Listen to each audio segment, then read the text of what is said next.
अस्सलाम वालेकुम ख़वातीन हज़रात, खुश आमदीद। एक लॉ फर्म ऐसी जिसमें आपको इंसाफ भी मिले और साथ में जॉय भी मिले, यानी सुकून भी मिले, आराम भी मिले, तस्कीन भी मिले और साथ में इंसाफ और अदल भी मिले। इस अल्म को लेके, इस सोच को लेकर ये Joy of justice law firm आपसे हम इंट्रोड्यूस कराते हैं और इसमें मुख्तलिफ प्रोग्राम्स भी इस सीरीज़ में हो चुके हैं। पैनलिस्ट से आपकी मुलाकात कराता चलूँ। मेरे दाएं तरफ बलीगुर रहमान साहब, राना बलीगुर रहमान साहब तशरीफ़ रखते हैं जो हमारे सीनियर एडवोकेट हैं, और इनके साथ साद सलमान साहब हैं, और उधर बारान ख़ान शेरवानी साहब हैं जो दोनों हमारे एडवोकेट्स हैं। आज हम प्रॉपर्टी की बात कर रहे हैं कि जायदाद की ख़रीद व फ़रोख्त करते करते कई दफ़ा लोगों के साथ हैंड हो जाता है, कम इल्मी होती है, पता नहीं होता कि उनके हकूक़ कहाँ पे कोई छीनने की कोशिश कर रहा है, कहीं कोई यूज़र्व करने की कोशिश कर रहा है। तो अगर हमें इन चीज़ों के मुतालिक जानकारी हो तो we can really safeguard our rights. मैं पैनलिस्ट से भी दरख्वास्त करूँगा कि वो भी सवाल पूछें। मैं सबसे पहला सवाल आपसे बलीग साहब पूछना चाहूँगा कि क्या हर किस्म की जायदाद के लिए एक ही किस्म के मलकियती दस्तावेज़ात होते हैं?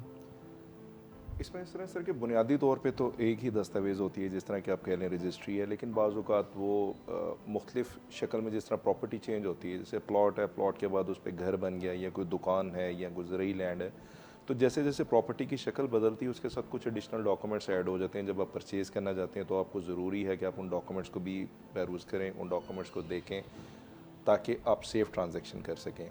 क्योंकि अगर किसी किस्म की कोई इलीगैलिटी कमिट हुई होगी तो उसका नुकसान अल्टीमेटली बायर जो है उसको होगा, जो ख़रीदार है वो उसको सामना करना पड़ सकता है। जैसे कि प्लॉट है तो प्लॉट के बाद अगर उन्होंने घर बनाया तो आपने देखना है कि इसके अंदर क्या नक्शा अप्रूव हुआ है। जस्ट एक आम आपको बता रहा हूँ कि क्या नक्शा अप्रूव है, कंसर्न अथॉरिटी से अप्रूव है, या उसके बाकी जो लवाजमात उन्होंने मुकम्मल किए हैं। अगर आप वो ट्रांजेक्शन नहीं करते और उन्होंने कोई लीगैलिटी कमिट की हुई है तो कल को आपको परेशानी का सामना कर सकते हैं। तो जैसे जैसे प्रॉपर्टी चेंज होती है या प्रॉपर्टी की शक्ल बदलती है तो आपको वो एडिशनल डॉक्यूमेंट्स भी साथ देखने हैं, उन अमूर का भी ख्याल रखना है आपने। जायदाद ख़रीदते वक्त अमूमी तौर पर किन बातों का ख्याल रखना चाहिए?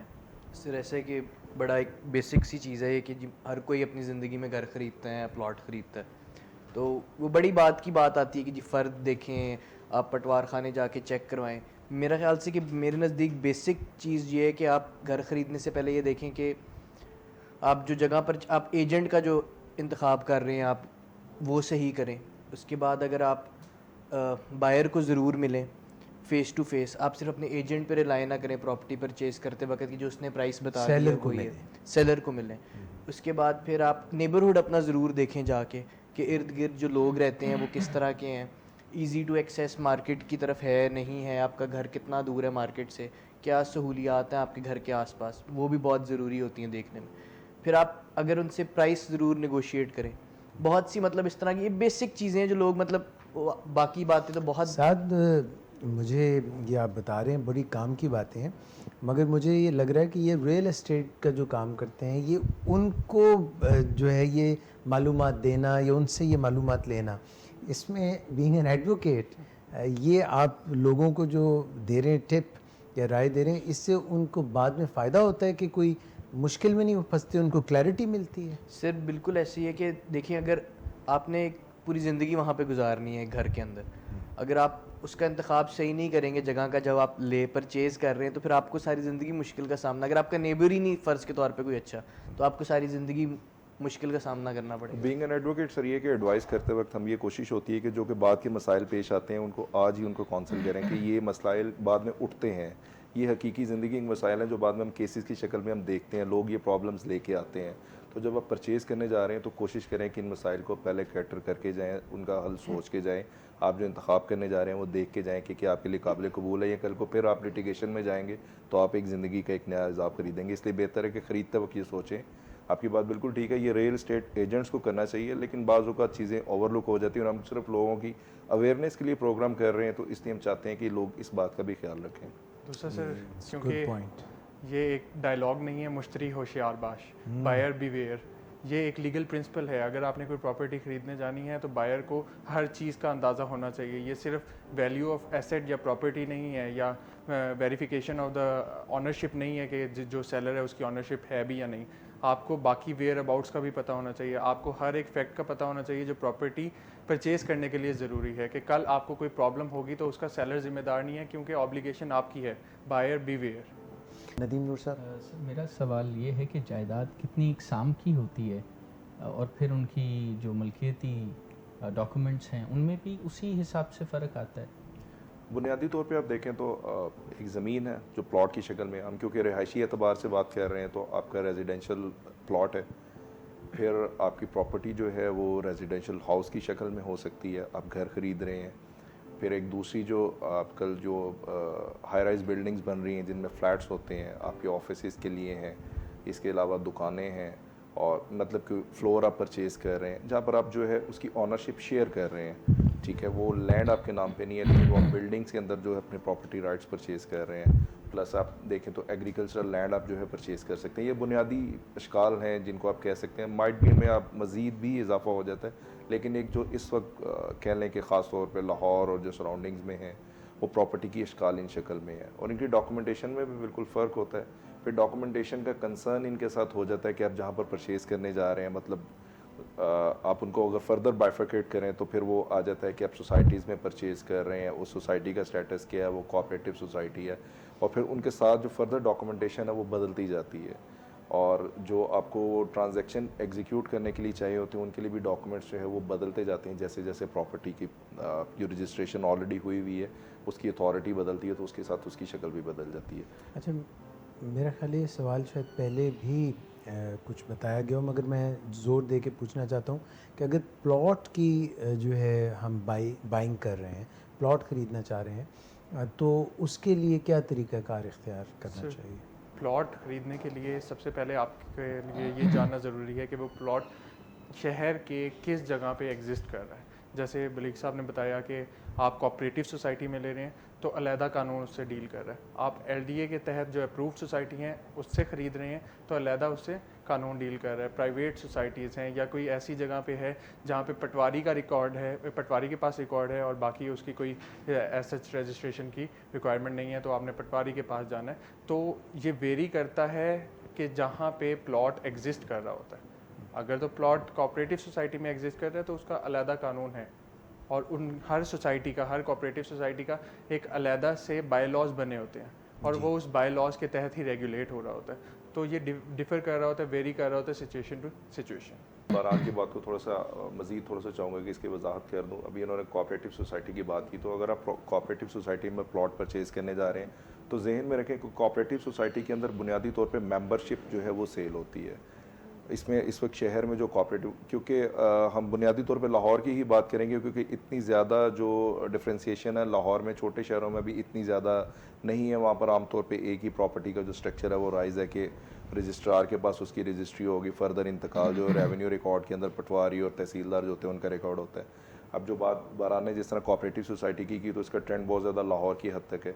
तो कोऑपरेटिव सोसाइटीज़ में मैं आपको मिसाल के तौर पे नाम भी बता देता हूँ। जैसे हमारे अब लाहौर की बात करें तो वापडा टाउन है कोऑपरेटिव सोसाइटी, अवान टाउन है कोऑपरेटिव सोसाइटी है, इसी तरह से पंजाब कोऑपरेटिव हाउसिंग सोसाइटी है। जहाँ पर भी आएगा आप पूरा नाम अगर देखेंगे तो उसके साथ कोऑपरेटिव मेंशन होगा। कोऑपरेटिव का मतलब ये है कि यहाँ पर आपको मेंबरशिप मिलेगी। बुनियादी तौर पे वैसे सोसाइटी रजिस्टर्ड होती है, मेंबरशिप सेल की जाती हैं। जब आप अब ट्रांसफ़र करवाएंगे तो अब आपको जो ट्रांसफ़र राइट्स हैं वो उसकी मेंबरशिप राइट्स मिलेंगे।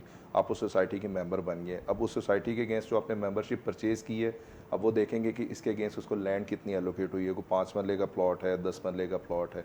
फिर इसके अंदर डबल सिस्टम आपको लगेगा कि एक तो आप सोसाइटी के जो है उसकी मेंबरशिप परचेज़ करेंगे, उसके आप ट्रांसफ़र फ़ीस जो है आप उसको पे करेंगे सोसाइटी को, वो दूसरे ऑनर से लेके, मतलब इसमें आप कह लें कि डबल सेफ्टी है कोऑपरेटिव सोसाइटीज़ की हद तक। एक तो प्रॉपर्ट जो सोसाइटी है वो अपने पास अपनी वो ट्रांजैक्शन एग्जीक्यूट करेगी। फर्दर ये होगा कि उसका लैंड का जो रिकॉर्ड है वो अगर उन्होंने इनकॉर्पोरेट करवाया हुआ रेवेन्यू रिकॉर्ड के अंदर तो उसकी भी फ़र्द भी होगी, वो फ़र्द भी जारी होगी, प्लस उसकी रजिस्ट्री भी होगी। तो अब 2 जगह पे वो ट्रांजैक्शन एग्जीक्यूट करेंगे। तो आपने पहले जाना है अपनी सोसाइटी के तौर पे, जब आपने प्लॉट परचेज़ करना है सबसे पहले जो आपने प्रिकॉशनरी मेजर्स लेने हैं, आपने जाके ये देखना है कि क्या डॉक्यूमेंट्स इसके सोसाइटी ऑफिस में क्लियर हैं, इस पर किसी किस्म का लियन तो मार्क नहीं है, मतलब किसी ने को मॉर्गेज करवाया हुआ या ऑलरेडी लोन में प्लज है, या ये इसके अगेंस्ट किसी और का किसी किस्म का डिस्प्यूट तो राइज नहीं हुआ हुआ। वो डिस्प्यूट अगर है तो वो प्रॉपर्टी का डेफिनेट उसका इंदराज उस सोसाइटी में भी होगा।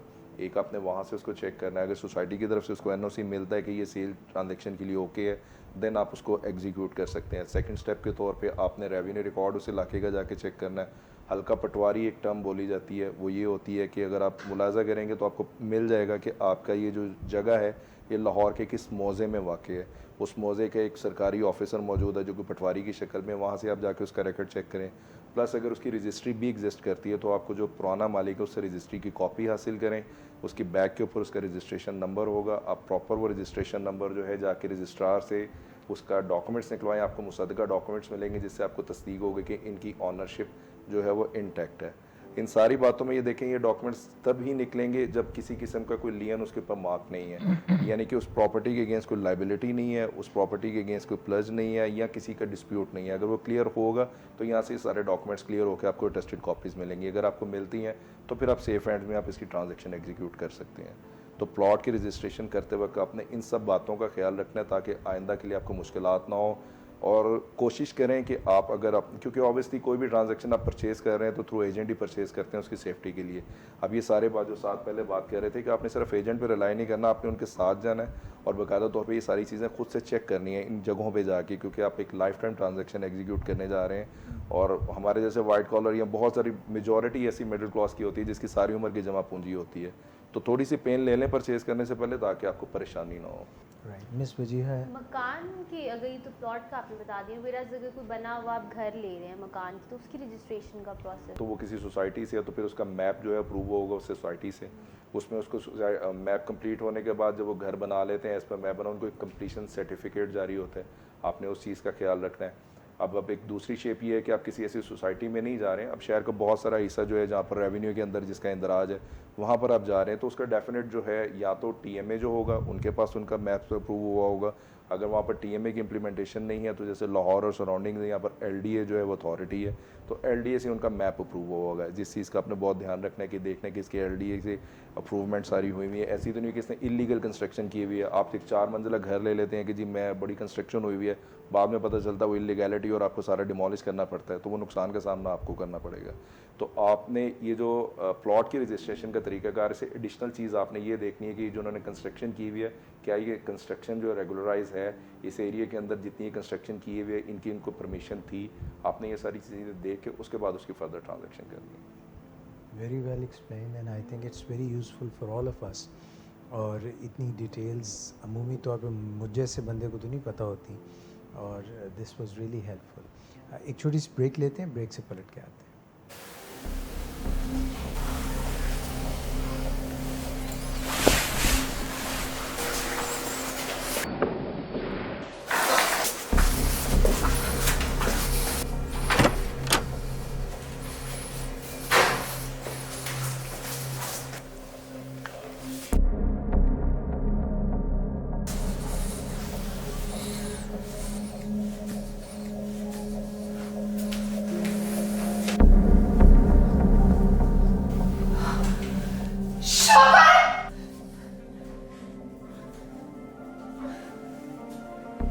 शराब नोशी की वजह किरदार की खराबी नहीं, मूड की खराबी है। शराब नोशी कभी भी नशे की बीमारी में बदल सकती है।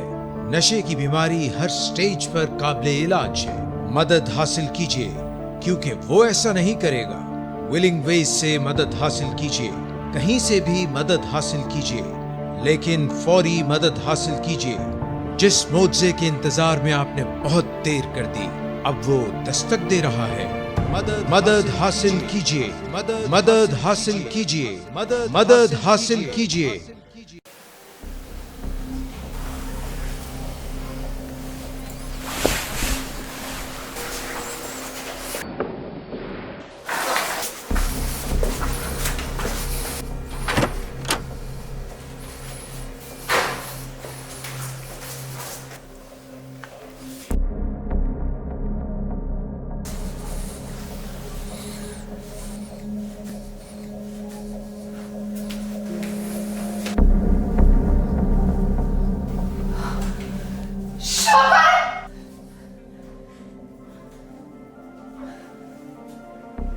शराब नोशी की वजह किरदार की खराबी नहीं, मूड की खराबी है। शराब नोशी कभी भी नशे की बीमारी में बदल सकती है।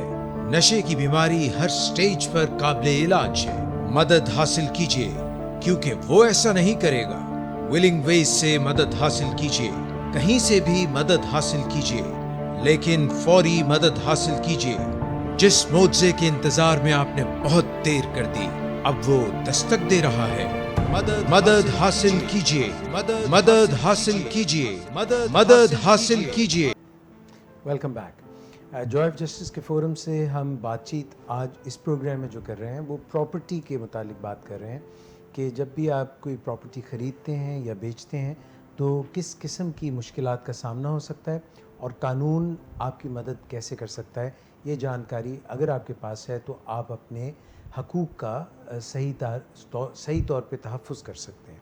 इससे रेलेवेंट एक सवाल है जो कि एक टर्म है, वो टर्म पगड़ी का लफ्ज़ इस्तेमाल होता है। जी बिल्कुल सर। ये ज़रा थोड़ा एक्सप्लेन करें। सर बेसिकली ये आप कहने रेंटल लॉ से रिलेटेड होता है। आमतौर पे पहले कॉन्सेप्ट ये होता था कि जो बिल्डर है वो एक बड़ी अमाउंट ले लेता था, उसमें वो उससे और कुछ उससे वो अमाउंट तय कर लेता था। लेट्स सपोज अगर हम बात करें यहाँ पर हम बैठे हुए, इसका मार्केट में वैसे रेंट होना चाहिए 50,000 पर मंथ, तो बिल्डर क्या करते थे कि वो उनसे कंस्ट्रक्शन के वक्त ही, ताकि इन्वेस्टमेंट दूसरी तरफ से आ जाए, उसने लैंड ली और वो करने के लिए उसको उसने लेट्स सपोज कह दिया कि आप मुझे 50 लाख रुपए पगड़ी दे दें, ये आपकी एक किस्म का एडवांस मेरे पास आ गया, इसके बदले जो रेंट 50,000 वो 5,000 पे आ गया। लेकिन इसमें आमतौर पे जो मार्केट में एक ट्रेडिशन चलती थी वो ये है कि पगड़ी लेने के बाद जो है वो आपको इस हद तक मलकीती हकूक़ हासिल हो जाते हैं कि वो आपको ये नहीं कह सकता कि आप ये खाली कर दें, वो आपसे किराया लेता रहेगा ताहयात और वो जो है आपके पास वो प्रॉपर्टी रहेगी। लेकिन आपको ये बता दूं कि इसकी कानूनी हैसियत नहीं है। ख़ास तौर पे जो रेंटेड प्रेमिसेस एक्ट आ गया उसमें उन्होंने इसको बिल्कुल ऑब्सोलीट कर दिया। अब जो लोग जिन्होंने पगड़ी पे दिए हुए थे वो इस हवाले से परेशान है कि उन्होंने उस वक्त एक बड़ी रकम जो है वो दी हुई है। अब पैसा डी वैल्यू होने की वजह से आज से 20 साल पहले किसी ने वो जो है उसका 5 लाख रुपया दिया हुआ है और वो प्रॉपर्टीज़ हैं जो कि कमर्शियल है, तो आज के दौर में 5 लाख रुपए की तो अब कोई वैल्यू नहीं रहेगी। लेकिन आज से 20 साल पहले वो 5 लाख रुपये उसको आज के 50 लाख या 1 करोड़ रुपये के बराबर सपोज कर सकते हैं होगा। तो अब जो अगर आप इसकी कानूनी हैसियत की बात करें तो आपको उसमें कोई ऑनरशिप राइट्स नहीं है। पगड़ी इज़ जस्ट अ सिक्योरिटी जो कि आप रेंट पे लेने के लिए कोई प्रॉपर्टी हासिल करते हैं, तो पगड़ी की सिर्फ इस हद तक कानूनी हैसियत है। इसको लीज पीसी हो गया था? नहीं, लीज़ एक बिल्कुल मुख्तलिफ चीज़ है। लीज़ के अंदर आपको एक लंबे अरसे, इसमें कोई टेन्योर डिफाइन नहीं होता था। जो पगड़ी एक हम कस्टमरी आप कह लें या मार्केट में जिसको मार्केट की ज़ुबान बोलते हैं वो इस तरह की चीज़ थी।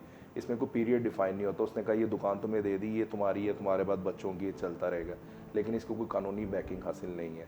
लीज़ में आप सर्टन पीरियड डिफाइन करते हैं, 99 ईयर्स लीज़, 10 ईयर्स लीज़, आप लीज़ डिफाइन कर देते हैं कि इतने अरसे के लिए प्रॉपर्टी लीज़ पे दी।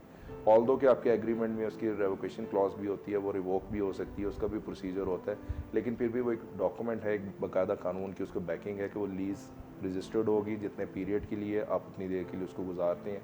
इसमें होता है कि इनिशली आपकी कॉस्ट ज़्यादा होती है लेकिन आपकी जो मंथली कॉस्ट है वो कम हो जाती है, तो लोग रेंट पे जाने के लिए प्रेफर करते हैं। और ख़ास तौर पे जो कारोबारी हजरात होते हैं उनका मकसद होता है कि मैंने यहाँ पर अगर गुडविल इस्टेब्लिश की है तो मैंने अगर रेंट पे है तो वो हर साल रहे हो रहा है, मुझे आज मालिक कहे कि आप फारिग कर दें तो मेरा तो कारोबार तबाह हो जाएगा, या वो आपकी गुडविल उठा के किसी और को भेज देगा। तो इसको अवॉइड करने के लिए लोग, दूसरी जो बेहतर ऑप्शन है वो ये है कि आप लीज़ एग्रीमेंट के ऊपर जाएँ। अगर फ्लैट सिस्टम की आप बात करें तो उसमें वैसे काफ़ी मतलब अनलाइकली सी सिचुएशन है, लेकिन अगर कोई डैमेज हो जाता है, फॉर एग्जांपल अर्थक्वेक आ जाता है, जैसे कराची में बिल्डिंग्स अभी एक रिसेंटली गिरी है, तो उस केस में आपने तो पैसे दिए हुए हैं, तो फिर उस केस में आपको क्या वापस? ये सबसे अनफॉर्चुनेट जो है हमारा वो है कि हाई राइज बिल्डिंग के हवाले से पाकिस्तान में कानून मौजूद नहीं है, बल्कि जब इस्लाम आपकी वही अर्थक्वेक के बाद वो कराची में ये कराची से पहले इस्लामाबाद में हुआ जहाँ पर वो 20 एक मंजिला बिल्डिंग गिरी थी, वो जब अर्थक्वेक आया था और वो बहुत महंगे फ्लैट्स थे उस दौर के अंदर, उनकी वर्थ करोड़ों रुपए में थी, लेकिन वो आज भी वैसे कि वैसे ही पड़ा है। अनफॉर्चुनेटली पाकिस्तान में इसका कानून अभी तक जो है इस तरह से कुछ स्ट्रिक्टो सेंसर नहीं है कि जो बाद में उसको कहे कि अगर कोई इस तरह का क्लैप्स होगा तो वो दोबारा उनके करके वो उनके राइट्स हैं वो दोबारा या तो बिल्डर कंस्ट्रक्ट करे, वो आपस में कोई अमीकेबली सेटलमेंट करें तो करें।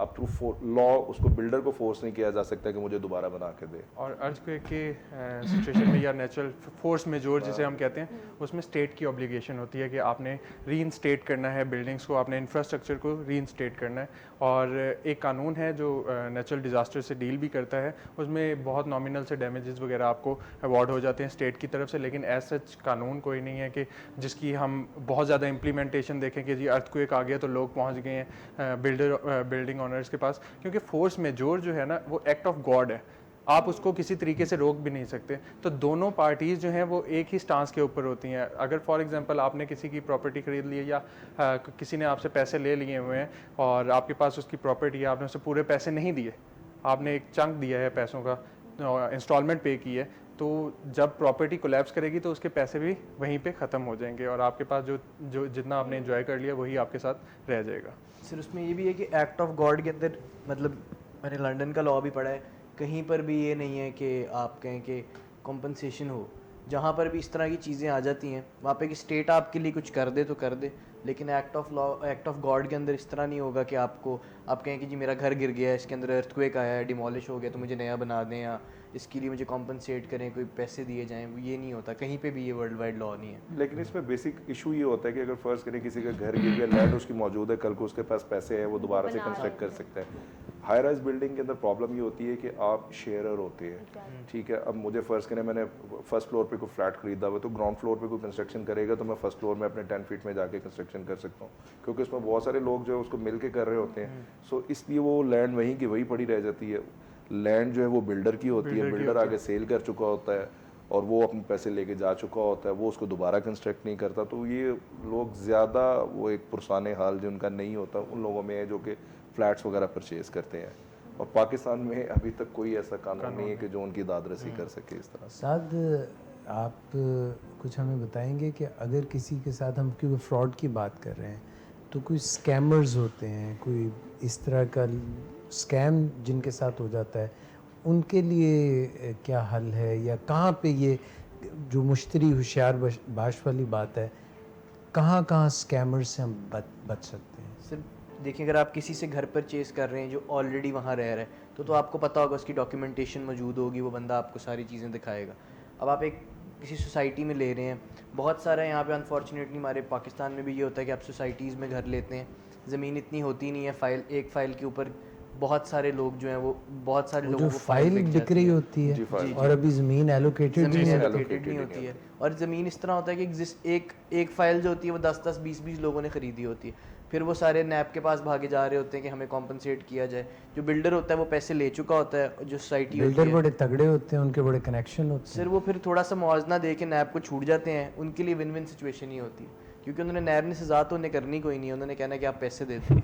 नहीं, मैं इस बात से मुत्तफिक नहीं हूँ, इस तरह नहीं है, बल्कि नैब के आने के बाद जो चीटिंग पब्लिक एट लार्ज था उसको प्रॉपरली टेकर किया गया, और ये इस कानून के बाद बहुत सारे लोगों की जो है उनको कंपनसेशन मिली। बल्कि बहुत सारे केसेस में ऐसा भी हुआ कि उन्होंने जिस वक्त पे किया हुआ था परचेज़, उनको कंपनसेट मौजूदा मार्केट प्राइस के हवाले से किया। मैं नाम नहीं लेना चाहूँगा, कई ऐसी सोसाइटीज़ हैं लाहौर में जिन्होंने उनकी जब लाइबिलिटी कैलकुलेट हुई तो उस वक्त शायद कुछ करोड़ों रुपए में थी, लेकिन जो उन्होंने वापस लोगों को पे बैक किया वो अरबों में वापस किए, क्योंकि मार्केट वैल्यू के मुताबिक उनको पे किया गया। तो नैब के आने के बाद काफ़ी सूरत बेहतर हो गई है। अच्छा, मेरा क्वेश्चन ये है कि जब हमने ज़रूरी ज़मीन ख़रीदनी होती है, इसको एग्रीकल्चर लैंड कहते हैं, तो उसकी जब रजिस्ट्रेशन करानी है तो उसका क्या प्रोसीजर है? उसके दो तरीक़ेकार हैं जो हमारे अमूमन पाए जाते हैं। एक तो जो हम पहले से डिस्कस कर चुके हैं कि प्लॉट ख़रीदने के लिए कि हमने रजिस्ट्री करवानी है, रजिस्ट्री के लिए क्या क्या डॉक्यूमेंट्स रिक्वायर्ड हैं वो बलीग साहब ने बता दिया। इसका एक दूसरा तरीका है ओरल म्यूटेशन का, ज़ुबानी इंतकाल, कि दोनों पार्टीज़ जाती हैं, दोनों पार्टीज़ पटवारी के पास जाती हैं, पटवारी के पास जाके अपने तहसीलदार के पास जाती हैं, उसे बयानात रिकॉर्ड करवा देती हैं और तहसीलदार अप्रूव कर देता है उनका म्यूटेशन। तो वो जो इंतकाल का रजिस्टर है उसके अंदर दर्ज हो जाता है और ऑनर वहीं पे एस्टेब्लिश हो जाते हैं, उनके रजिस्टर्स के अंदर एस्टेब्लिश हो जाता है। तो दो तरीक़ेकार ज़राई ज़मीन के लिए मौजूद हैं हमारे यहाँ, और वो एक ये है कि अगर आप रिटर्न करना चाहते हैं तो आप रजिस्ट्री कर सकते हैं, और अगर आप रिटर्न नहीं करना चाहते तो आप ओरल जा सकते हैं। लेकिन असल चीज़ है रजिस्ट्रेशन फ़ीस, कि ज़मीन की जो मालियत है, ज़मीन की मालियत आप आइदर वे उतनी ही दे रहे होते हैं। अगर आप रजिस्ट्री में जाएंगे तो रजिस्ट्री की सूरत में जो आप सेल डीड के लिए स्टैम्प पेपर निकलवाते हैं, सेल डीड के लिए जो स्टैम्प पेपर निकलवाते हैं वो प्रॉपर्टी की मालियत का होता है। आप ख़रीदो फरोख्त कितने में भी कर रहे हैं, लेकिन हमारे ई स्टैम्प वेबसाइट बन गई है, उधर बता दिया गया है इस प्रॉपर्टी के लिए इतने % हो गया जो हमारा रेट है, और उसके बाद फिर आगे चलते चलते तमाम जो जितने भी प्री रिक्विजिट्स हैं उस अमाउंट के लिए CVT डलना है या कुछ भी डलना है तो वो वहीं पे शामिल हो जाते हैं। और जहाँ तक बात है ओरल की, उसके लिए चालान बनेगा। वो चालान आप गवर्नमेंट ट्रेजरी में डिपॉजिट करवाएंगे और आप जाके अपना बयान रिकॉर्ड करवाएंगे। बयान रिकॉर्ड करवाने के बाद आपका इंतकाल दर्ज हो जाएगा। तो इसके 2 तरीक़ेकार हैं। मेरे 2 सवाल हैं जी।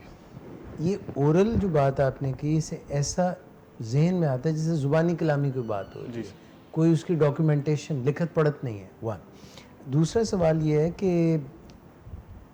ये जो हम मालियत असेस करके लिखते हैं जी उसमें बड़ा फ़र्क होता है। लोग कम लिखवाते हैं, मालियत कम लिखवाते हैं प्रॉपर्टी की। सर ये पहले होता था कि जब कंप्यूटराइज सिस्टम नहीं था, क्योंकि अब एक पोर्टल बाकायदा तौर पे लॉन्च कर दिया गया है पंजाब की तरफ से, और उसके अंदर बता दिया गया है कि डीसी वैल्यू क्या होगी, एक प्रॉपर्टी की डीसी वैल्यू क्या होगी, और आपने वहाँ पे पिन पॉइंट करना है कि लैंड आपकी कहाँ पे है। तो वो डीसी वैल्यू के मुताबिक फिर आपकी जितने % भी आपका बनता है, जो भी आप मोड अपनाना चाह रहे हैं, डिस्पोजल ऑफ प्रॉपर्टी का, सेल अपनाना चाह रहे हैं, गिफ्ट अपनाना चाह रहे हैं, तो सब वो परसेंटेज भी बता दी गई है कि किसके ऊपर कितने % की डीसी वैल्यू लगेगी। वो आपका क्वेश्चन जहाँ तक मैं समझूँ, आप बिल्कुल सही कह रहे हैं। इस हद तक है कि लोग एक्चुअल प्राइस के ऊपर रजिस्ट्री नहीं करवाते हैं। जी। जो गवर्नमेंट ने एलोकेट की होती है वो गवर्नमेंट की एलोकेटेड प्राइस के ऊपर रजिस्ट्री करवाई जाती है, क्योंकि उसमें आपको परसेंटेज वाइज होता है। अगर आप एक्चुअल प्राइस पे रजिस्ट्री करवाएं तो फिर ये प्रॉब्लम होती है कि आपकी वो कॉस्ट बहुत बढ़ जाती है टैक्सेशन की। तो लोग उसको सेव करने के लिए करते ये है कि वो जो गवर्नमेंट की एलोकेटेड प्राइस है, जो उन्होंने किसी भी एरिया के हवाले से जारी की हुई, फिर सिर्फ उसमें गवर्नमेंट ऑफ पंजाब नहीं है बल्कि जो फेडरल गवर्नमेंट है FBR है वो भी एक रेट लिस्ट जारी करता है, उसके मुताबिक भी टैक्स पे होता है। तो वो 2-3 एलोकेशंस हैं जो कि उन्होंने मुख्तलिफ सर्वे से डिटरमिन की होती है, और वो काफ़ी कम होती है एक्चुअल प्राइस से। मतलब अगर लेट्स सपोज अगर किसी एरिया के अंदर रेट चल रहा है 20 से 1 लाख रुपए मरला, तो जो गवर्नमेंट ने मैक्सिमम भी की होगी 5 से 6 लाख रुपए मरले के हवाले से उनकी की होती है। जी बिल्कुल, आपकी बात बिल्कुल सही है। लोग पैसे बचाने के लिए, और वो उस पर गवर्नमेंट को भी इतराज़ नहीं होता क्योंकि गवर्नमेंट ने एक असेस किया, क्योंकि मार्केट प्राइस तो वेरी करती रहती है। बाज़ औक़ात ऐसा भी होता है कि गवर्नमेंट की तरफ से ज़्यादा है और एक्चुअल प्राइस जो है वो कम हो गई होती है। जैसे कि ये बंद के दूसरी तरफ का एरिया, क्योंकि वहाँ पर फ्लड एरिया है, गवर्नमेंट ने उसको एक ही तरह से डिटरमिन किया हुआ, लेकिन एक्चुअल में उसकी प्राइस कम होती थी, तो रजिस्ट्री की प्राइस बढ़ जाती थी एक्चुअल प्राइस से कम होकर।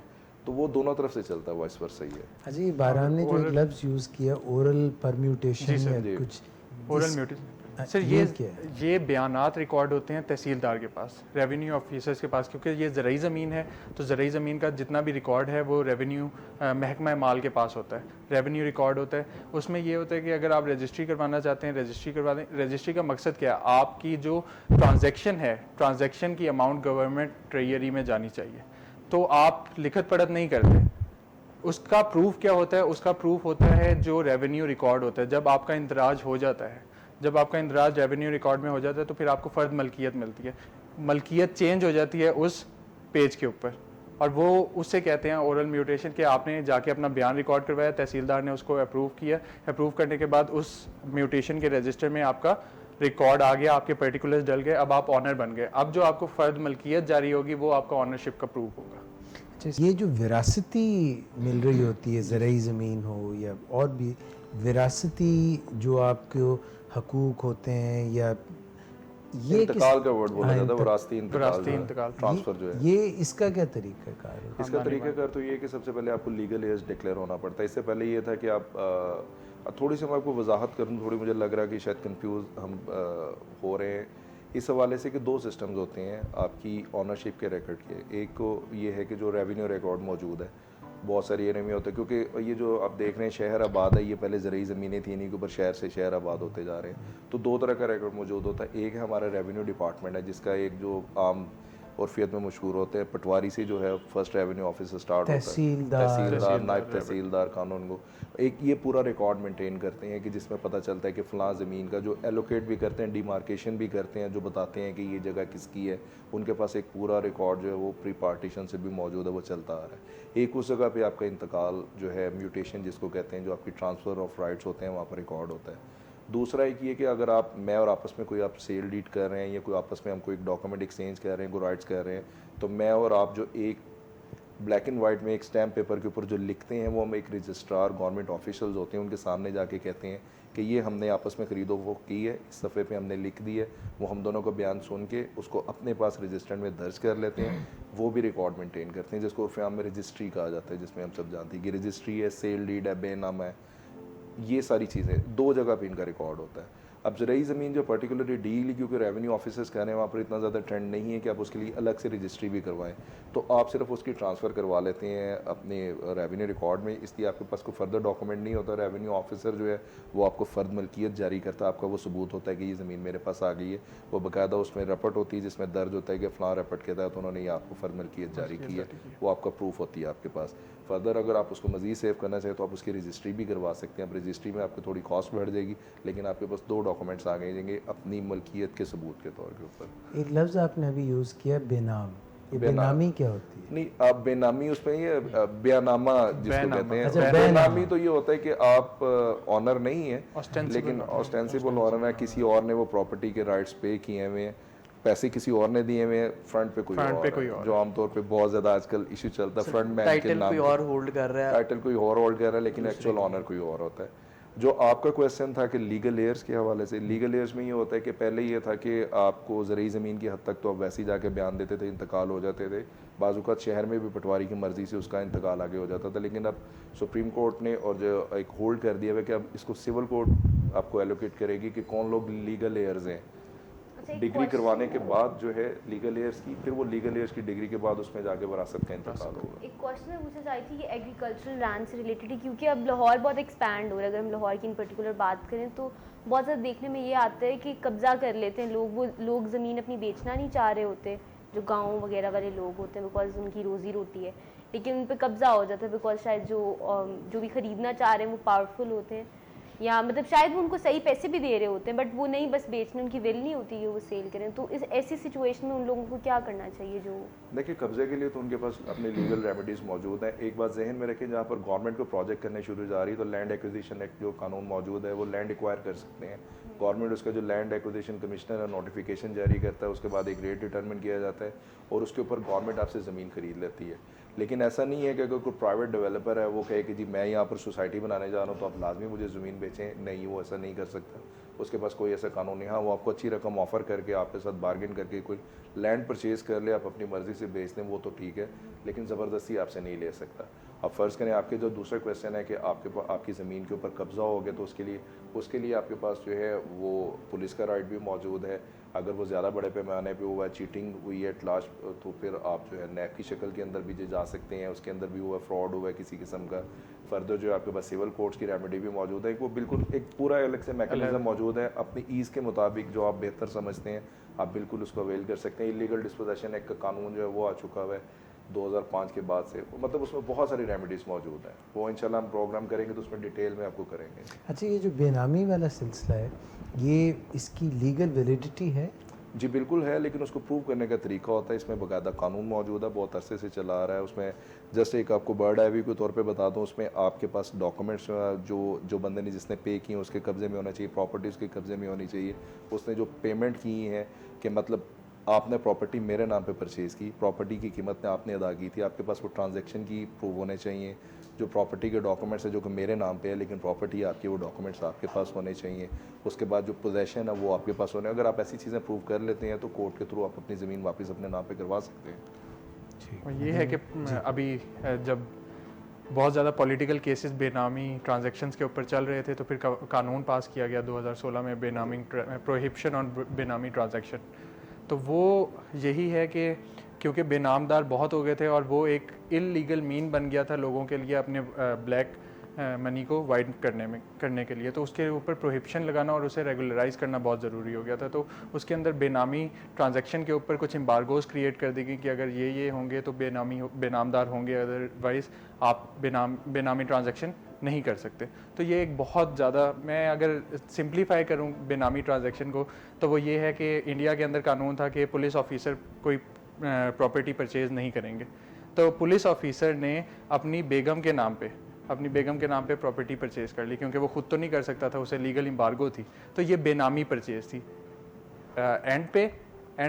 जो ऑनर है वो तो पुलिस ऑफिसर ही है। तो ये बेनामी का कंसेप्ट यही है कि आप ऑस्टेंसिबल ऑनर, जो अपेरेंट ऑनर है वो कोई और है, जो रियल ऑनर है वो कोई और है। तो ये एक बहुत गलत तरीका बन गया था हमारी सोसाइटी के अंदर अपने ब्लैक मनी को वाइट मनी में कन्वर्ट करने का, और फिर हमारी कुछ लिटिगेशंस भी इस रिगार्डिंग हुई, पॉलिटिकल लिटिगेशंस भी इसी हवाले से हुई। तो इसके ऊपर बाकायदा तौर पे अलहदा से कानून मौजूद है जिसके ऊपर इंशाल्लाह हम शो भी करेंगे। बहरहाल इससे अगला सवाल अभी नदीम नूर साहब को मैंने होल्ड किया हुआ है, मगर आपने पुलिस ऑफिसर का कहा कि बीवी उसकी जो है आगे नज़र आ रही है और पीछे वो है, तो ये तो मुख्तलिफ़ तबकात में नज़र आता है, पुलिस ऑफिसर क्या, सियासतदान क्या, और बस डॉक्टर क्या, और अभी आजकल भी एक मसले मसाइल इस तरह के चल रहे हैं जिसमें बीवी की जायदाद बहुत ज़्यादा है। जी सर यही है, क्योंकि आप किसी और के नाम पे एसेट रखते हैं, बैक एंड पे आप खुद ही होते हैं, सारी ट्रांजैक्शन आपके थ्रू ही हो रही होती हैं। तो ये इसीलिए तो एक कानून अलहदा से आया है जिसने प्रोहिबिशन लगाई है इस बेनामी ट्रांजैक्शन के ऊपर। फिर इसके ऊपर फ्रॉड भी होता था, इसके ऊपर फ्रॉड भी होता था कि ऑस्टेंसिबल ऑनर है, उसने आगे प्रॉपर्टी किसी और को बेच दी, तो उस जिसने ख़रीदी है उसके साथ बहुत मसले मसाइल होते थे। फिर एक प्ली इजाद हुई, और वो प्ली इजाद हुई जो कानूनी प्ली है बोनाफाइडे परचेज़र की, कि मैंने अपनी तरफ से तमाम इंक्वायरी की है, मैंने तमाम रिकॉर्ड वेरीफाई किए हैं, जो बायर बीवेयर वाली बात है जो साद ने एक्सप्लेन की, बलीग भाई ने एक्सप्लेन की। तो हमने तमाम तरह की रीज़नेबल इंक्वायरी की है, हमने कंसिडरेशन पे की है, हमने कंसिडरेशन पे की है, इंक्वायरी की है, रीज़नेबल केयर की है, और फिर हमने ये प्रॉपर्टी ख़रीदी है। तो जो ऑस्टेंसिबल ऑनर ने बेची है वो अपनी पोजीशन में था बेचने के, तो जब ये चीज़ें एस्टेब्लिश हो जाती हैं तो जो बायर है वो प्रोटेक्ट हो जाता है, वो बोनाफाइडे परचेजर बन जाता है। अब जिस पैराए में बात कर रहे थे, मैं सिर्फ छोटी सी एक ऐड करूँगा कि नैब के अंदर जो नैब का इतना ज़्यादा शोर मचा है, वो इसलिए उसका एक नैब में प्रोविजन ये भी थी कि बेनामीदार के तौर पे लोग वो जाते थे पीछे कि इसके पीछे असल चेहरा कौन सा है। बीवी तो एक बड़ा क्लोज रिलेटिव है ना, पता चल गया कि वो बीवी है तो खामन की है या इसकी गुबाई की है।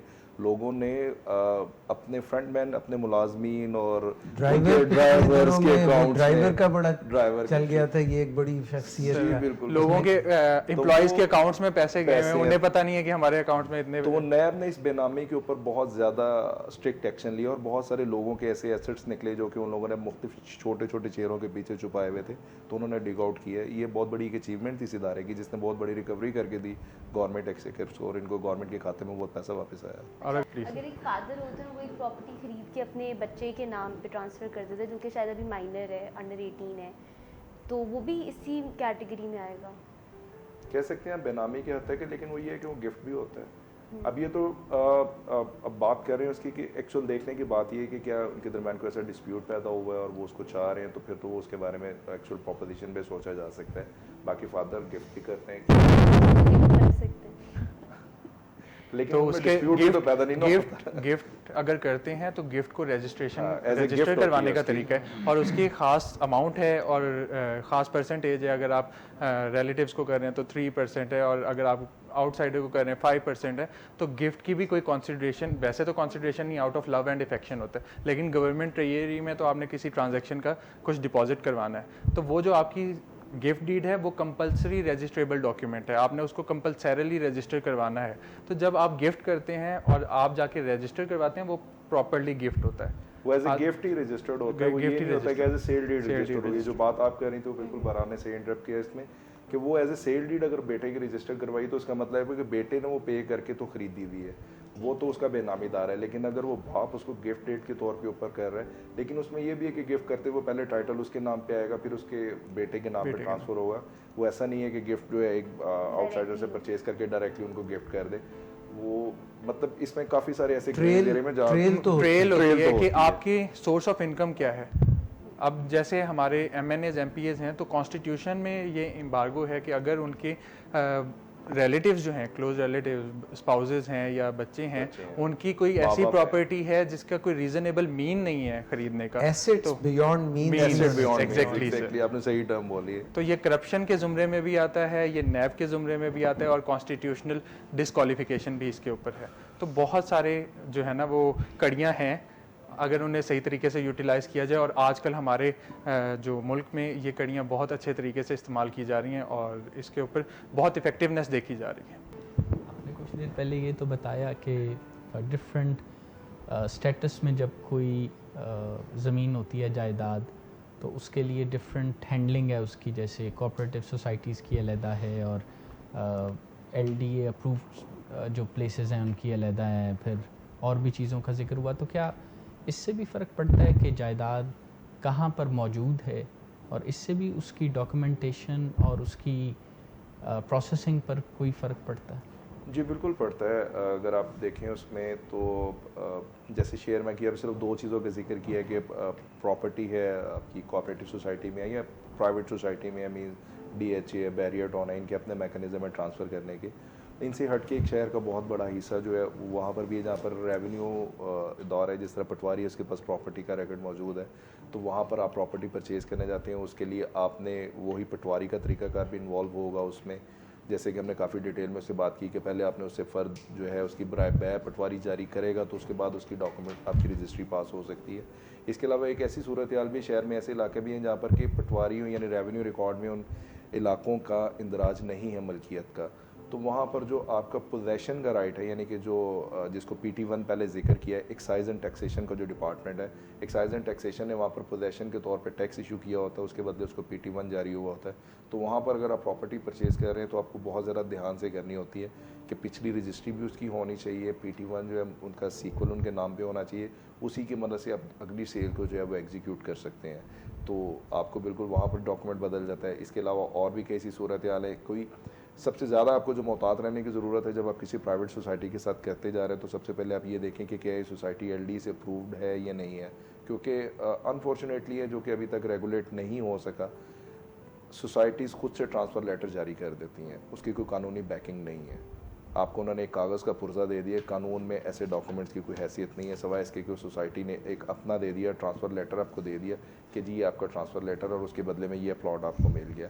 अब फ़र्ज़ करें कि वो सोसाइटी LD अप्रूव्ड ही नहीं है, तो कल को अगर LD वहाँ पर आपको तामीर करने से रोक देती है तो प्रॉब्लम का सामना आपको करना पड़ेगा। आपने उस सोसाइटी का स्टेटस पहले बहुत ध्यान से चेक करना है कि क्या यहाँ पर ये सोसाइटी है, क्योंकि एलोकेट किए हुए हैं लाहौर डेवलपमेंट अथॉरिटीज़ ने कुछ एरियाज़ जिनको ग्रीन एरियाज़ कहा जाता है कि ये एग्रीकल्चरल लैंड है, लेकिन अनफॉर्चुनेटली वहाँ पर भी हम धड़ाधड़ सोसाइटीज़ काटी जा रही हैं और सोसाइटीज़ बनती जा रही हैं। बाद में पता चलता है कि यहाँ पर तो सोसाइटी बन ही नहीं सकती, वो तो बेच के चले गए, आप खरीद के एक छोटे प्लॉट वाला बैठा हुआ है कि मैं घर कैसे तामीर करूँ, कि वो घर बनाते हैं, LDA डिमोलिश करने आ जाता है। तो इन चीज़ों को आपने बहुत ज़्यादा मोहतात रह के देखना है, बिल्कुल फ़र्क पड़ता है। फिर उसके अलावा कई ऐसी जगह पर शहर में खरीदो फरोख्त हो रही है जहाँ पर कि किसी किस्म का रिकॉर्ड कोई है ही नहीं है, वो सिर्फ कब्जे की बुनियाद के ऊपर प्रॉपर्टी 100 रुपये के स्टैम्प पे एफिडेविट पे कर देते हैं। ये याद रखें कि इसकी कोई कानूनी हैसियत नहीं है। आप कब्जा करके बैठे हुए हैं, चाहे 100 साल बैठे रहें, लेकिन 100 साल के बाद भी वो जगह कानूनी तौर पर आपकी मलकियत तस्वुर नहीं होगी। अच्छा, ऑनलाइन या कहीं पे भी अगर किसी एक लेमैन इंसान ने देखना, जैसे आपने ग्रीन लैंड की बात की, तो कोई हमें मिल सकता है ऐसा मैप के लाहौर के ये एरियाज़ हैं जो कि ग्रीन लैंड में आते हैं? साद LDA के वेबसाइट पे काफ़ी प्रोबिंग करते हैं। इस तरह के आपको मैप तो ऐसा सच मेरे ख्याल से नहीं मिलेगा, लेकिन ये कि अगर आप उनसे जाके पता करना चाहें तो वो आपको एक ऑनलाइन भी बता देते हैं और उनकी एक विंडो भी है जहाँ जाके आप उनसे पूछ सकते हैं अगर इस तरह की कोई क्वेरी। कुछ एरियाज़ के हद तक उन्होंने अपलोड भी किया हुआ है, वहाँ पर उन्होंने बताया हुआ, ख़ास तौर पे वो एरियाज़ जिसके बारे में वो अखबार में एडवर्टाइज़ करते हैं कि आपने अक्सर देखा होगा अवाम उन्नास खबरदार रहे, अगरचे कि वो सोसाइटी के बहुत सारे प्लॉट उस वक्त तक बिक चुके होते हैं जब ये इश्तिहार आता है, लेकिन उसको वो अपलोड कर देते हैं और वो बताते हैं कि जी ये जगह के ऊपर आप खरीदो फरोख्त से बाज रहे हैं, ये अप्रूव नहीं है, यहाँ पर आप कल को तामीरात नहीं कर सकेंगे। मतलब हम नाम नहीं क्योंकि ले सकते तो, लेकिन बहुत सारी ऐसी जगह मौजूद हैं जहाँ पर लोग प्लॉट खरीद के बैठे हुए हैं, लेकिन एक्चुअली वहाँ पर बन भी जाता है, लेकिन वो रेड जोन में ही है। इसलिए बेहतर यही है rather than relying on the website of any regulatory body, क्योंकि वो आउटडेटेड भी होती हैं।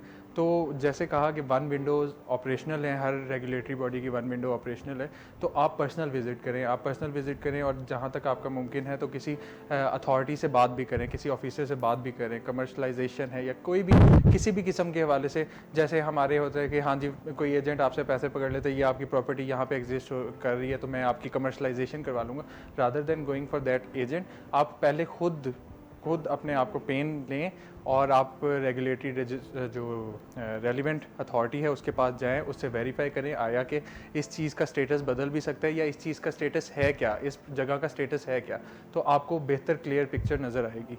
और फिर आप क्योंकि इंक्वायरी करनी है तो इंक्वायरी बजाय आप किसी और के थ्रू करवाएं, आप खुद कर लें। और बस यही है सर। इसमें इस तरह भी है कि अगर बाहर के मुल्कों में आप देखें, UK में या USA में, हर ट्रांजैक्शन इस तरह की लॉयर करता है। अगर आपने कोई प्रॉपर्टी परचेज करनी है तो उसके अंदर भी लॉयर शामिल होगा, आपके लॉयर के अकाउंट में पैसे ट्रांसफ़र होंगे, वो आगे सेलर को देगा, और बायर और सेलर के दरमियान एक मीडिएटर का काम कर रहा होगा बेसिकली लॉयर। यहाँ पर अनफॉर्चुनेटली इस तरह का नहीं है रिवाज कि हम लोग एक एजेंट के थ्रू करते हैं, लेकिन मेरा ख्याल से अगर एक लॉयर को बीच में डाल दिया जाए तो आपकी ये जो फ्रॉड हो रहा है या इस तरह की चीज़ से आप बच सकते हैं कि दूसरी पार्टी भी बड़ा फिर ज़रा होशियार होगी कि जी लॉयर जो है वो बीच में एक शामिल है, तो इससे बेहतरी आ सकती है। तो लॉयर्स के ऊपर जो ट्रस्ट है वो ज़रूरी है इस चीज़ के मामले में, क्योंकि ज़ाहिरी बात है आपकी भी एक हार्ड अर्न अमाउंट है और उसको प्रॉपर तरीके से अगर आप लॉयर के साथ फॉलो अप लें तो बेहतर तरीके से आपकी ट्रांजैक्शन हो सकती है। जैसे अभी हम लोगों ने सारा जिक्र किया, बहुत सारी टर्मिनोलॉजीज़ हैं। अगर रेवेन्यू रिकॉर्ड में जाएंगे तो आपको नहीं पता अक्स शजरा क्या है, फ़र्द मलकियत क्या है, अच्छा उसके अंदर खसरा नंबर क्या है, खेवट नंबर क्या है, खतूनी नंबर क्या है, और फिर अगर आपके पास रजिस्ट्री है तो आपको कैसे पता चलेगा कि ये रजिस्टर्ड शुदा डॉक्यूमेंट है या नहीं है। हम बैक साइड पे जाते हैं, बैक साइड पे देखते हैं हाँ डॉक्यूमेंट नंबर है, वॉल्यूम नंबर है, बुक नंबर है, हाँ है। फिर हम जाते हैं रजिस्ट्रार सब रजिस्ट्रार के ऑफिस में, वहाँ से सर्टिफाइड कॉपी की एक एप्लीकेशन होती है, वो फिल करके सर्टिफाइड कॉपीज़ निकलवाते हैं। वहाँ देखते हैं कि लियन इसके ऊपर मार्क है या नहीं है, कोई मॉर्गेज हुई हुई है इसकी या नहीं हुई हुई। तो ये बहुत ज़्यादा टेक्निकलिटीज़ हैं, और इस टेक्निकलिटीज़ में अगर एक टेक्निकल बंदे की आप सपोर्ट ले लें तो कोई कदगन नहीं है इसके ऊपर, रादर देन आपकी ज़्यादा बेहतर तरीके से सिक्योर होती है। और फिर इसके अंदर कॉन्ट्रैक्ट्स इन्वॉल्व होते हैं। जो हम रजिस्ट्री कहते हैं वो क्या है, एक्चुअली सेल डीड है। तो सेल डीड को जो हम ड्राफ्ट करते हैं वो एक कन्वेंस है जिसके आप थ्रू प्रॉपर्टी कन्वे कर रहे हैं एक दूसरे को। तो कन्वेंस की ड्राफ्टिंग, कैसे उसको ड्राफ्ट करना है, कैसे एग्रीमेंट को वेट करना है और कौन कौन सी टर्म्स डालनी है। हम बेतुकी सी टर्म्स डाल देते हैं कि जी अगर 15 दिन में इसकी बकाया अमाउंट ना दी गई तो फिर आपका जो बयाना है, अर्नेस्ट मनी जिसे कहते हैं, वो जब्त कर लिया जाएगा। तो उसकी कैसे इंटरप्रिटेशन करनी है, क्या है क्या नहीं है, तो वो असल में इंटेंशन है और असल में टेक्निकलिटीज़ हैं। और वो टेक्निकलिटीज़ क्योंकि हम कानून पढ़ते हैं, और ये जो सारी रिक्विजिट्स बताई हैं ये हर इदारे की अपनी रिक्विजिट्स तो हैं, लेकिन ये कहाँ से आई हैं, उनके कवानीन में लिखी गई हैं। अगर ये हमने फ़र्द मलकियत की बात की, म्यूटेशन रजिस्टर की बात की, रिकॉर्ड ऑफ राइट्स की बात करते हैं हम, अगर LDA में जाएँ तो अगर हम NOC की बात करते हैं, कंप्लीशन सर्टिफिकेट की बात करते हैं, तो ये अथॉरिटीज़ खुद नहीं कह रही, ये उनका कानून कह रहा है। और क्योंकि हम वकील हैं और कानून ही पढ़ते हैं और कानून को ही अप्लाई कर रहे होते हैं, तो इन टेक्निकलिटीज़ का हमें बेहतर तरीके से पता है और हम बेहतर तरीके से क्लाइंट्स को असिस्ट कर सकते हैं इस मामले में। अगर किसी की प्रॉपर्टी पर कब्ज़ा हो जाता है, जी सर। और कब्ज़ा कुछ छोड़ता नहीं, जैसे कि मिस ने भी पूछा कि वो भारी भरकम शख्सियत है, कोई उसकी ताकत है पीछे, कोई भी, जी सर। तो जिसकी ज़मीन पर, जिसके प्लॉट पर, जिसके घर पे कब्ज़ा हुआ है, जी सर। उसके पास क्या दादरसी के तरीके? सर इसमें जो सबसे लेटेस्ट कानून जो डेवलप किया गया इसी चीज़ को देखते हैं, क्योंकि इससे पहले जो वो एक कॉन्सेप्ट था जी तारीख पे तारीख चलती है और बहुत लंबा काम होता है, क्योंकि आप सिविल रॉन्ग हो जाता है, आप सिविल कोर्ट्स में जाते हैं।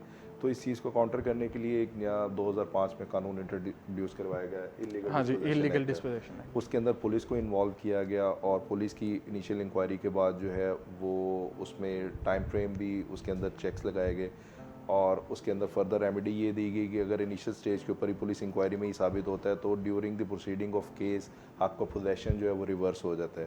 कोर्ट अगर समझती है कि आप बोनाफाइड परचेजर थे और आपको बाकी प्रॉपर्टी से इलीगली डिस्पोजेस किया गया, तो केस के दौरान ही वो कहते हैं केस का फैसला तो चलता रहेगा, अभी प्रॉपर्टी वापस इसको करो। वो प्रॉपर्टी वापस उनको दिलवा देते हैं, केस चलता रहता है, फिर जो फैसला होता है मेरिट्स के मुताबिक वो डिपेंड करता है कि आपने ये सारे जो अमूर हैं जब सेल करते वक्त इनका कितना ध्यान रखा था। अगर तो आपने ये सारी चीज़ें की हुई हैं तो कल को आप अदालत में साबित कर सकेंगे। अगर आपने इलीगैलिटीज़ कमिट की हुई हैं, पैसे बचाने के लिए मुख्तलिफ शॉर्टकट्स लगाए हुए हैं, तो फिर आप प्रॉब्लम फेस कर सकते हैं। जैसे एक बहुत बड़ी जो मैं अक्सर देखने में आता है, हम लोग कैश ट्रांजैक्शन करना पसंद करते हैं, किस खौफ के तहत जो है हम बैंक्स को इन्वॉल्व नहीं करते हैं। तो कल को जब जाके आपको प्रूव करना होता है तो सबसे बड़ी मुश्किल यही आती है, आप पेमेंट का प्रूफ नहीं प्रूव कर सकते। उसकी रीज़न ये है कि आपने कह दिया मैंने इसको कैश दिया, अब वो कैश कहाँ से आया उसकी चेन ही नहीं पूरी हो रही है। तो अब बैंक को क्यों अवॉइड करते हैं, जबकि बड़ा आसान सा हल है कि आपको ख़तरा नहीं है। मतलब मैंने यहाँ पर अक्सर देखा, एक दिन मैं कुछ दिन पहले ही देख रहा एक ट्रांजैक्शन, वो 23 करोड़ रुपया इस तरह शॉपर बैग में भर के ला के ट्रांजेक्शन हो रही है। तो मैं हैरान हो रहा है। अब वो क्योंकि वो बहुत बड़े ज्वेलर्स थे, वो एक मामला इस तरह का था कि उनके पास कुछ शायद कैश इस तरह होगा नहीं शो करवा सकते, तो कल को ऐसी ट्रांजैक्शन को प्रूव करना उतना मुश्किल हो जाता है। यूजुअली वाइट मनी मेरे ख्याल से शायद उनका white नहीं money होता का issue होता वरना है। पे ऑर्डर बनाए तो सिंपल है आपका ट्रैक पे ऑर्डर है, आपने बैंक से किया हुआ है, तो कल को आप प्रूव भी कर सकते हैं। अब प्रॉब्लम मैंने जो बात शुरू करने में कही कि जो ज़रूरत होती है वो यही होती है कि आप जब काम करने जा रहे हैं तो पहले एहतियाती तदाबीर जो है उनको मुकम्मल कर लें। वो इसलिए नहीं, इस चीज़ के लिए कि कल को कोई मुश्किलात ना आए उसको अवॉइड करने के लिए। ये नहीं कि आप मुश्किल में पड़ें तो फिर सोचें कि अब मैं क्या करूं। अब पहले उस चीज़ का प्रिकॉशनरी मेजर्स पूरे करें ताकि आगे मुश्किल चल के ऐड करना चाहूँगा कि आपने कब्ज़े की बात की। कब्ज़ा इतना इम्पॉर्टेंट क्यों है? क्योंकि पोजेसन जो है ना वो 90% ऑफ ऑनरशिप है। अगर कोई पोजेसर है तो वो लॉ की नज़र में एक प्रिजम्पशन ड्रॉ हो जाती है कि ये prima facie owner of the property है, ये मालिक है, वो रिबर्टेबल प्रिजम्पशन है। तो जब कोई आपको डिस्पोजेस करता है, उसको आपने अपना पोजेसन वापस लेना है तो आप गैर कानूनी तरीके से नहीं ले सकते। आप असलहा ले जाएंगे या गुंडों को ले जाएंगे या आप पुलिस वालों को ले जाएंगे, इस तरह नहीं होगा। उसका एक प्रॉपर चैनल है, जिस तरह बलीग भाई ने बताया। आप सिविल कोर्ट की रेमेडीज़ अवेल कर सकते हैं, आप पुलिस को इन्वॉल्व कर सकते हैं, जो हमारा पहले जनरल लॉ था पाकिस्तान पीनल कोड का कि इसने मेरे घर में ट्रेस पास किया है। अब 2005 में कानून आया, उसने इस चीज़ को एक्सपेडाइट कर दिया क्योंकि लोगों की प्रॉपर्टीज़ इन्वॉल्व हैं और बहुत ज़्यादा एग्नी हो जाती है लोगों में कि हमारी प्रॉपर्टीज़ इन्वॉल्व हैं, और लोगों को हेल्थ के मसाइल भी हो जाते हैं कि हमारी हार्ड एंड अमाउंट, सारी ज़िंदगी की अमाउंट दाव पे लगी हुई है और लोग आसानी से आके कब्ज़ा कर जाते हैं। तो उसको बेहतर तरीके से रेगुलेट करने के लिए ये 2005 का कानून आया। आप सेशन कोर्ट में जाके एक इस्तगासा फाइल करते हैं, वो रेवेन्यू रिकॉर्ड या जो रेवेन्यू अथॉरिटी हैं या पुलिस अथॉरिटी उनसे इंक्वायरी करवाती हैं और उनसे रिपोर्ट तलब करवाती हैं, रिपोर्ट बनती है, उसके ऊपर फ़ौरन ही फ़ैसला हो जाता है। तो सबसे पहले ये ज़रूरी है कि आप जो चीज़ ख़रीदने जा रहे हैं तो वो ऐसी चीज़ ख़रीदें जिसका आपको कब्ज़ा फ़ौरी मिल जाए, क्योंकि कब्ज़ा प्राइमा फेशिया प्रूफ है आपकी ऑनरशिप का, और अगर आप नहीं लेते तो आपको थोड़े मसाइल का सामना करना पड़ेगा। और आजकल हमारे ओवरसीज़ पाकिस्तानीज़ जितने हैं उनको ये बहुत ज़्यादा मसाइल हैं, और हमारा ओवरसीज़ पाकिस्तानी कमीशन भी इस सिलसिले में बना हुआ है जहाँ पे इंक्वायरी कंडक्ट होती है और वो भी रेलिवेंट अथॉरिटीज़ से रिकॉर्ड मंगवाते हैं। तो पोजेसन ज़रूरी है। पोजेसन में भी कंस्ट्रक्टिव पोजेसन नहीं कि जी मैं ऑनर हूँ और मेरे पास पोजेसन है, नहीं, आप एक्चुअल पोजेसन में उसके रहें। अगर आपने प्लॉट ख़रीदा है तो कोशिश करें कि आप उसकी 4 दीवारी बना लें ताकि आपकी एक डिमार्केशन हो जाए कि ये लैंड आपकी है, कोई इसको तजावुज़ ना करे, कोई इंक्रोच ना करे इसको। मेरी तरफ से आज के प्रोग्राम के लिए आखिरी सवाल है, और वो ये है कि लोग रेंट आउट करते हैं प्रॉपर्टी, और जब वो रेंट आउट करते हैं तो जो टेनेंट होता है वो उस पर कब्ज़ा कर लेता है। तो उससे जान छुड़ाना बड़ा मुश्किल है, क्योंकि उधर भी जो डंडी पट्टी स्ट्रॉन्ग है वो कब्ज़ा करके बैठ जाता है। अब इसमें सर वही बात फिर आ जाती है, इलीगैलिटी स्टार्ट कहाँ से होती है कि बहुत थोड़े से पैसे लगा के आप अपना जो रेंटल एग्रीमेंट है उसको रजिस्टर्ड करवा सकते हैं। पंजाब में रेंटेड प्रेमिसेस एक्ट 2009 आया, उसके तहत उन्होंने सारे राइट्स दे ही ऑनर को दिए। मतलब कि टेनेंट जो है, आप रेजिडेंशियल की तो चले बात करें ठीक है, लेकिन ख़ास तौर पे जहाँ पर जो बिज़नेस रन कर रहे हैं, जो कमर्शियल प्रॉपर्टीज़ के टेनेंट्स होते हैं, उनकी गुडविल होती है, साल साल से कारोबार कर रहे हैं, इवन देन भी उन्होंने राइट सारे ऑनर को दे दिए। अब अगर ऑनर जो है वो अपने राइट्स को प्रॉपरली यूटिलाइज ही नहीं करना, वो जो उसकी पहली शर्त उसको रखेगी कि आप ये जाके अपना जो रेंटल एग्रीमेंट आपने किया इसके लिए जो मुद्दत है उस मुद्दत तक करें और उसको रजिस्टर्ड करवाएं। मैंने जितने भी केसेस देखे, मैंने किसी को नहीं देखा जिसने उसको रजिस्टर्ड करवाया। हालांकि बहुत नॉमिनल सी कॉस्ट है, कोई बहुत ज़्यादा पैसे नहीं, थोड़ी सी आपको पेन लेनी पड़ेगी। आपको रजिस्ट्रार के पास दोनों पार्टीज़ को जाके स्टेटमेंट देनी है और उसको करवाना है, और कल को आपका राइट सिक्योर हो जाता है, वो आप करवाते हैं। और दूसरा, ये बहुत स्पीडी लॉ है। ये जो एक परसेप्शन थी ये 2009 के लॉ के बाद चेंज होगी, अब ऐसा नहीं है। अब डिपेंड वही करता है कि आपने पहले काम कितना ठीक किया हुआ है। अगर आप खुद इलीगैलिटी कमिट करके गए हुए हैं तो फिर आपको परेशानी का सामना करना पड़ेगा। हमारे यहाँ प्रैक्टिस ये भी थी कि पुलिस में भी इंदराज कराना पड़ता है। अब तो वो तो खैर एक वैसे वो सिर्फ टेररिज्म के पर्पसेस के लिए कि टेररिज्म काफ़ी हो गई थी, तो वो एक प्री रिक्विजिट बना दिया है कि आपने जो भी आपका टेनेंट आएगा या जो भी आपके आते हैं घर के अंदर फॉर टेनेंसी पर्पसेस, तो आपने उनका रिकॉर्ड जो है वो जाके किरायानामा हो गया, और जो आपके टेनेंट के पर्टिकुलर्स हैं, ऑनर के पर्टिकुलर्स हैं, वो आपने जाके पुलिस में इंदराज करवाना है ताकि उनके पास प्रॉपर रिकॉर्ड रहे। इसी तरह जितने हॉस्टल्स हैं उसके अंदर जितने भी लोग आएंगे वो जाके अपना इंदराज करवाएंगे। सर दूसरा ये है कि एक ये चीज़ पाई जाती है, एडवर्स पोजेशन की बात की जाती है कि अगर मैंने प्रॉपर्टी ख़रीदी है, कोई उसके ऊपर काबिज़ हो गया और काबिज़ काफ़ी अरसे तक रहा, तो वो उसका ऑनर बन जाएगा। ये सेक्शन 28 था लिमिटेशन एक्ट का जो आया, और उसने कहा कि अगर तो आप पीसफुल पोजेसन इंजॉय कर रहे हैं, किसी प्रॉपर्टी की पीसफुल पोजेसन इंजॉय कर रहे हैं 12 साल तक, और कोई आके इंटरप्ट नहीं कर रहा, तो वो जो आपकी प्रॉपर्टी जो आपकी पोजेसन में है, आप उसके ऑनर बन जाएंगे। लेकिन 1991 में आया सुप्रीम कोर्ट का फैसला, और उसने इस लॉ को इस्लाम के ख़िलाफ़ करार दे दिया, इस्लामी अहकामात के ख़िलाफ़ करार दे दिया कि इस्लाम में कोई चीज़ ऐसी एग्जिस्ट नहीं करती कि अगर आप किसी और की ओन प्रॉपर्टी है, आप उसको 12 साल के लिए पोजेस करते हैं, पोजेस करने के बाद जो है आप उसके ऑनर बन जाते हैं। ये इस्लामी अहकामात हमें इसकी इजाज़त नहीं देते, तो इस चीज़ को भी ख़त्म कर दिया गया। क्योंकि अक्सर ये होता है कि अगर कोई वकील है, वो जाता है किसी को टेनेंसी एग्रीमेंट करने जाता है या कोई रेंट पे जगह लेने जाता है, तो ये बहुत पाया जाता है आम आवाम में कि ये अगर आ गया तो ये यहीं पे बैठा रहेगा।